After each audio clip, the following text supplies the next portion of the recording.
Ada juga berlegar di media sosial berkaitan dengan Road to 10K. Itu merujuk kepada bilangan kes yang dilaporkan setiap hari, bermula pada 6,000, kemudian ada yang bergurau mengatakan bahawa road to 7K, dan kemudian sehinggalah kepada 9,000. Ada yang macam nak tak sabar untuk melihat angka kita kepada 10,000. Jadi itu bukanlah satu gurauan sebenarnya. Jadi kita ingin bawakan perkongsian ini di Malaysia. Untuk itu kita bersama dengan Cik Muhammad Moore Muhammad Nasir, pengurus Cell Care di Shah Alam Selangor, sudi bersama dengan kita secara panggilan video. Assalamualaikum, selamat pagi tuan. Assalamualaikum. Cik Moore, Assalamualaikum. Boleh dengarkan saya? Salam, terima kasih Hanif. Ya, apa khabar? Salam, Hanif. Dengar? Ya. Boleh dengarkan saya dengan jelas? Hello. Ya, mungkin lambat. Saya boleh dengar. Okey, baik. Cik Moore, mungkin persoalannya ini berkaitan dengan gurauan yang dilakukan untuk... Baik, Alhamdulillah. Okay. Ya, ini berkaitan dengan persoalan gurauan yang dilakukan untuk menuju ke angka 10,000 kes yang dimaklumkan. Mungkin boleh berikan sedikit perkongsian berkaitan dengan isu ini.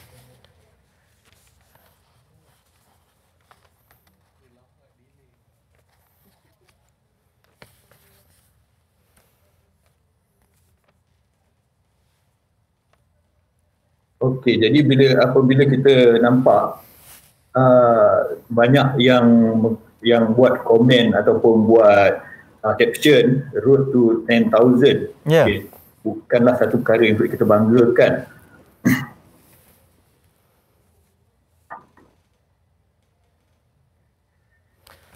Baik, mungkin kita mengalami sedikit masalah teknikal bersama dengan Cik Moore. Akan kita cuba dapatkan juga, dan harus kita ingatkan bahawa isu ini perlu dipandang serius.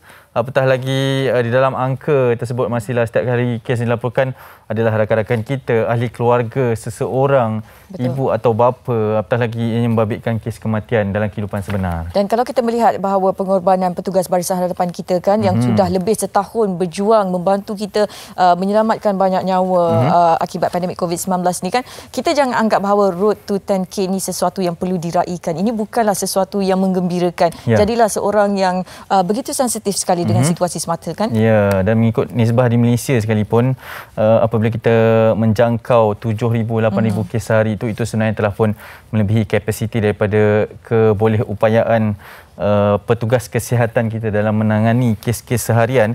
Jadi bayangkan sekiranya kita mencecah kepada 10,000, dan ada juga unjuran mengatakan bahawa boleh mencecah kepada 13,000 kes sehari pada bulan Jun ini sekiranya PKP tidak dilaksanakan. Okey, kita masih lagi sebenarnya cuba untuk mendapatkan berkaitan dengan isu topik 10K ini. Bukanlah sesuatu untuk dibanggakan. Masih lagi bersama dengan Encik Muhammad Moore Muhammad Nasir, pengurus Cell Care, bersama dengan kita di panggilan video. Adakah telah bersedia ataupun bagaimana untuk kita teruskan perkongsian ini, kerana selepas ini akan kita bawakan juga perkongsian berkaitan dengan ikhtiar peniaga secara PKP. Encik Muhammad Moore masih bersama dengan kita, mungkin boleh teruskan perkongsian berkaitan dengan 10K ni, road to 10K ni. Bukanlah sesuatu untuk dibanggakan. Silakan. Okey, terima kasih Hanif, maaf atas gangguan tadi. Baik. Jadi pertama sekali saya ucapkan saya ingin ucapkan selamat ulang tahun ke-37 untuk TV3 Ya. Okey, jadi berbalik kepada topik yang mana road to 10K. Okey, jadi saya tengok benda ni agak trending di media sosial. Jadi ini adalah sesuatu yang kurang elok pada saya, seolah-olah kita mendoakan keadaan pandemik COVID di negara kita ni semakin teruk. Seolah-olahnya seperti itulah. Jadi bila negara kita mencapai kadar positif harian sebanyak 10,000 ataupun lebih, jadi itu adalah satu tanda yang kita berada dalam keadaan yang kurang baiklah daripada segi pengawalan. Cik Moore, mungkin Cik Moore bersama dengan Cell Care berkaitan dengan saringan komuniti yang dilakukan di Selangor juga. Ini yang menjadi penyumbang kepada kes-kes yang sangat tinggi di negeri Selangor. Ramai yang melihat kenapa perlu dilakukan saringan yang besar-besaran ini, kerana dengan ada saringan besar-besaran maka nombornya akan bertambah. Bagaimana sebenarnya untuk memahamkan orang ramai berkaitan dengan kepentingan melakukan saringan secara besar-besaran di peringkat komuniti di negeri Selangor terutamanya? Okey, baik. Jadi saringan secara besar-besaran ni adalah disarankan oleh WHO sendiri, yang mana kita lihat pada April tahun 2020 Arab Saudi menjadi negara pertama yang melakukan saringan secara besar-besaran ni secara berfasa. Jadi negeri Selangor mengambil inisiatif untuk melakukan saringan secara besar-besaran ini juga secara berfasa, yang mana kita bergerak daripada satu kawasan ke kawasan yang lain. Kita buat 56 kawasan mengikut DUN di negeri Selangor. Jadi program ini kita telah bermula daripada 8 Mei sehingga kita jangkakan sehingga 10 Jun nanti. Jadi program ini adalah bertujuan untuk kita saring seramai mungkin rakyat ataupun penduduk di negeri Selangor supaya kita dapat kesan individu-individu yang kita suspek positif melalui ujian calitan RT antigen.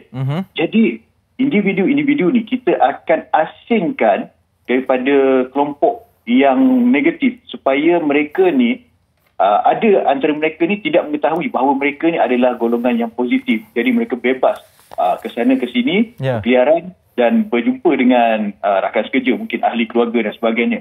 Jadi tujuannya supaya kita dapat kesan individu positif ni kita asingkan, kita kuarantinkan dan kita ambil langkah rawatan ataupun pencegahan awal supaya mereka ni tidak terus menyebarkan virus ni kepada individu-individu lain lah. Jadi kita memang ambil langkah awal ni, memang kita nampak numbers buat masa ni agak tinggi sebab kita memang sedang melakukan proses saringan ni. Kita sedang kenal pasti individu-individu positif ni supaya kita asingkan, yang mana usaha kita pada hari ini akan membantu menurunkan kes pada kemudian hari. Itu tujuannya.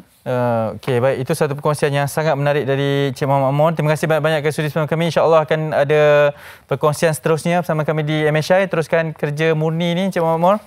InsyaAllah. Terima kasih. Ya, itu dia Encik Muhammad Nasir, pengurus Selcare, yang sudi berkongsi berkaitan dengan perkongsian dan juga pengesanan yang dilakukan oleh Selangor terutamanya untuk pengesanan di peringkat komuniti ini.